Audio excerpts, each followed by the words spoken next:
Welcome to Cook It. This is Barbara Thiel, County Home Economist, with another section on basic cooking and equipment. You know, here at the Extension office, we receive a lot of calls, believe it or not, on pies. People seem to have trouble making homemade pie crust, and they really don't care for the bought varieties. This last week I had a gentleman call, believe it, yes, a gentleman, who happens to be retired, and he said the crusts were soggy. So we went all over pie making. And today I'd like to start with the basic flour. All-purpose flour is fine, but it needs to be sifted. It's another reason people have trouble making pies. The measurement is not good unless you sift it. So let's just scoop out some flour here in our container and give it a triple sift. That way we don't have to sift, measure, and keep on sifting. This is just basic all-purpose flour. And for a standard pie crust, for a 2-crust pie, we're going to use 2 cups of flour, and we're going to use our standard measuring cup again so that we can just take the top and give it just a little leveling off, pile it in nice and light.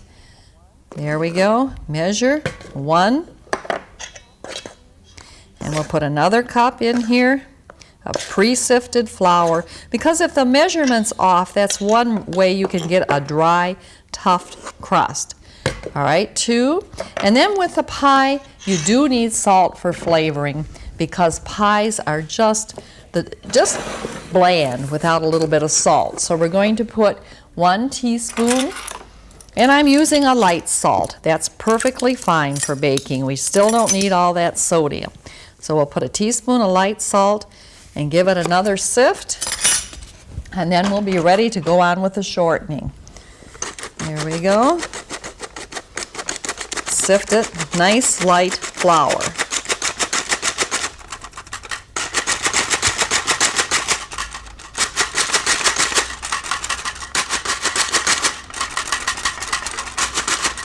And our shortening calls for 2/3 to 3/4. Now I use 3/4. I know a lot of recipes will say 2/3, but if you measure your flour heavy and you don't sift it, you're going to find that it's not short enough. So we're going to take, again, one of these flat measures, and here's a 3/4. We're going to take our spoon, and we're going to put some shortening in here. No. And we'll just put it right in our cup. Just vegetable shortening, all vegetable shortening. And we're going to measure out 3/4 cup. And again, we're just going to level it off at the top. There we are. There's 3/4 cup. And we can take one of our spatulas and just turn it right out into our bowl. So that's how simple pie crust is, just shortening, flour, and a little salt for flavoring. And what's nice to blend your shortening in is a pastry blender, because a pastry blender does a nice job. It's made to do this. It has little prongs, a handle to hold. It cuts it in. It cuts it in better than a fork. And you just go right in just a little bit of a wrist action here. Chop it all in. If it sticks, just take your spatula, pull it off, and there you go. Just blend it in. Now, a lot of people like to use their hands. There's nothing wrong with this. Keep your hands clean, take your jewelry off, and it'll blend real well. A fork does not do the job nearly as well as a pastry blender. As you can see, it gets that all in there like fine meal, just like fine coarse meal. Just get that shortening chopped right up in there. Doesn't take long, and believe me, it's so much cheaper Just so much cheaper. Pie crust is expensive. You put it in the freezer, you forget about it, it dries out. How long does this take you to make? 5 minutes you can make a pie crust right from scratch. Usually you have flour in the house, you have shortening in the house, you have salt in the house. That's all you need. Just cut it all in. When the shortening is cut in and cut in thoroughly, then you add your water. And we're going to measure again the liquid, and we use our liquid measure to do this. Cut a little bit more in here.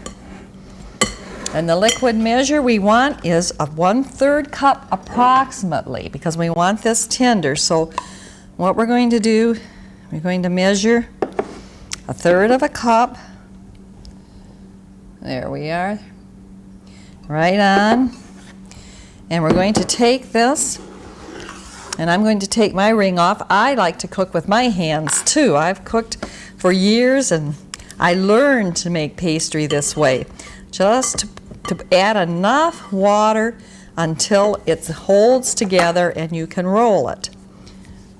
So let's try that. Oh, I just have to get my hands in there. It's just not going to work. I can use the pastry blender, but see, just you don't stir it, you don't press it, just lightly toss it. And don't be afraid of it. The big thing is you don't want too much water. You don't want to make it gummy. You don't want to make it gooey. You just want it to hold together. See how it's holding together? Just really nice and light. Just hold together there. We need a little bit more because we have to get it all in. Now if yours is still dry, you might add a little bit, but be careful because it's the shortening makes it tender, it makes it flaky. If you add too much, it won't be tender. All right, then you just take it like this. See how nice and soft that is? Goes together, it feels so light. Make a little pastry ball. Put it to the side. We'll make another one. We have enough pastry for 2 pies. And you see, it isn't real messy either, and it goes together real well. Now, if you have a lot of trouble rolling your pie dough, I have some other hints with a few other things that you can purchase. Real easy, real economical. Let's just move this over to the side. It's ready to roll. All right, I'm going to put this back in the kitchen. I'm going to rinse my hands off real fast. Just dry them off here, and we'll be ready. Shortening is good for your hands too. To help you, there's several things you can do. You can roll on one of these plastic little mats. They help. They give you circle sizes. Easy to wash, easy to store. You can buy a pastry cloth. They're nice too. You just shake them out, store them, soak them in cold water, then launder them. A stocking. Now in Grandmother's day, she always had a stocking on her rolling pin. I know a lot of homemakers today won't bother with them. They are nice. They really make your pie crust roll. So if you don't use one, or if you have trouble finding them, you can still find them in hardware stores. This one's made by Foley, who's right into making all kinds of pans.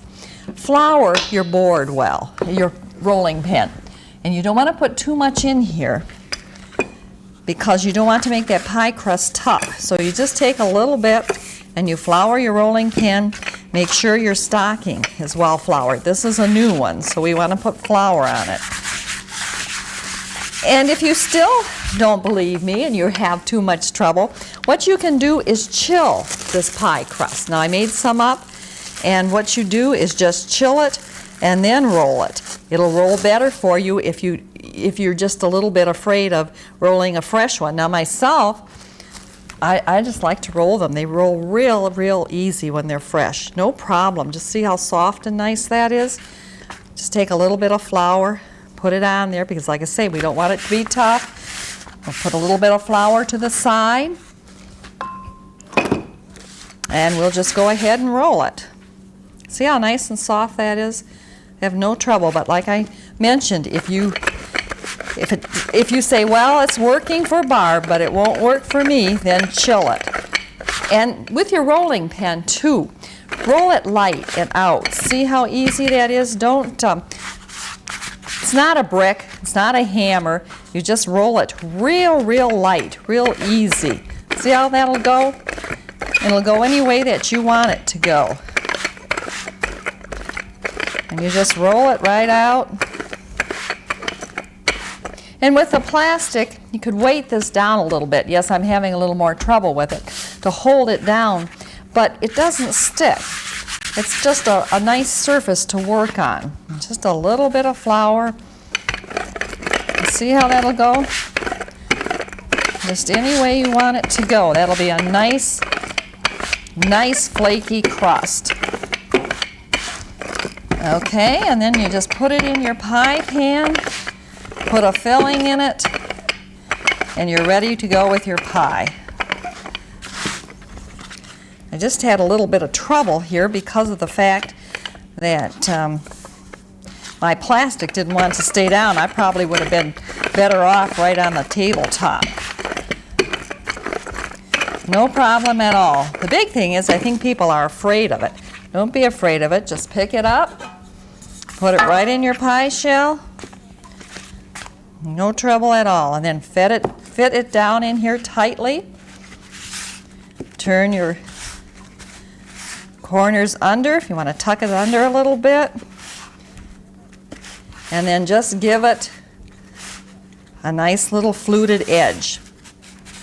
Or however you crimp it. I just give it a little fluting. Make it look pretty. And there you are. A nice homemade pie crust, really tender, really good. And that was very simple, very economical to do.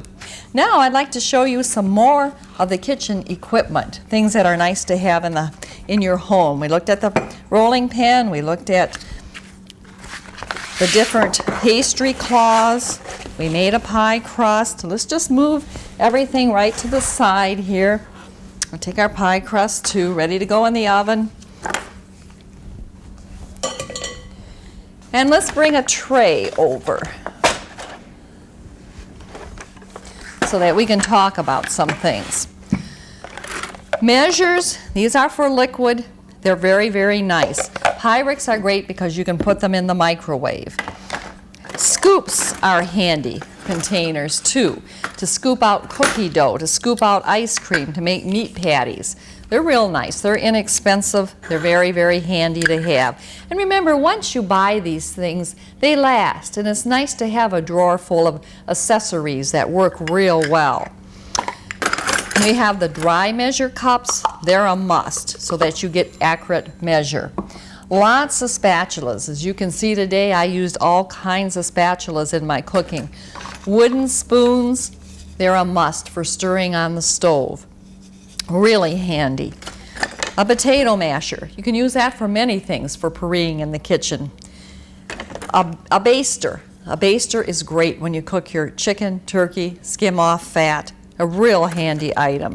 Of course, your vegetable peelers, you need those. A cheese slicer. You can get just a plain one. Every household has a lot of cheese. You just cook with it. Or you can get a little more fancy one that gives you a little better cut. And then a little scooper, a drainer for vegetables. And of course you need a variety of knives. A good paring knife, a good basic paring knife. It's nice to have a slicer for breads, a lot of your quick breads. Really handy too. And your regular butcher knives. And along with some other basics, a pastry brush for making rolls, frostings. Pastry brushes have numerous uses. And a good scrub brush for your vegetables. These are really basic tools. Some other basic tools that come in real handy are your thermometers. Now this one is the candy or cake thermometer, and it just hooks onto your pan when you're cooking. Make sure you don't touch the bottom, and you just put it on there, and then when you make your homemade fudge or peanut brittle, then you can read the temperature. Jelly making too, and that's important because otherwise your product never comes out if you don't know the exact temperature. And then we have a meat thermometer, which we highly recommend for your turkeys, for your roasts, and especially if you like your roasts rare. You're never going to get there without this meat thermometer. The big thing, let's bring this chicken right on over here, is where to put in your roast. If this was a roast, you could just put it in away from any bone or fat. You just put it in. Now in your poultry, you put your meat thermometer in again in a thick part of the thigh or the breast away from the bone because you don't want to get the temperature of the bone. And it'll tell you for all the different cuts of meat, and it gives just everything you want to know. For your beef, it'll give it well, medium, rare, and then it'll give you lamb, poultry. Just another must for the kitchen. And remember, when you buy these items, they last, so you don't have to keep purchasing them over and over again.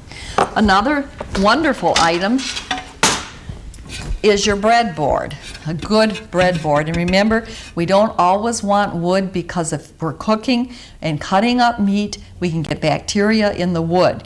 But the good glass type, plastic type is very, very sanitary, very nice to have in a kitchen. And again, this one will last a long time. You just keep it clean, take care of it, and it's fun. And then we have some fun things too that we're going to show. Like here's an apple core and an egg slicer. Let me just take a couple eggs out of here. We have them all peeled already. These are what we call garnishing tools. And you'll purchase these depending how much cooking you do, how fancy you like to be, but just kind of fun things. You just put your egg in here after you hard cook it, and you just cut it down, and there you go, all ready to go on your salads. A nice hard cooked egg, ready to garnish. Oops. There you go. So you'll get into all of these different basic tools. We have a mallet for pounding your meat to make it more tender. And then another couple items that I find very handy in my kitchen, because I do like to cook from scratch, is a vegetable steamer. If you're going to steam things for kebabs, stir fries, they go faster. Even frozen vegetables, you just put them in the basket with a little water, and I use this over and over again. It just takes a few minutes, and it's a very, very handy item. Things fresh from the garden, just wonderful in here, absolutely wonderful in your vegetable cooker. And then another nice tool is a real good skillet. In this type of skillet, you can do a stir fry, you can make crepes, you can make omelets, they come right out, you can make pancakes. It's just a good heavy-duty all-purpose pan. You don't need a lot of fancy equipment. That is a real good one. Along with a good skillet, you have to be very careful with the Tupperware. The Teflon, with these Teflon lining. It's good, it's wonderful, but you have to use care, and you have to use your Teflon type scrapers, spatulas in here, or you're going to ruin them. But this is anodized aluminum.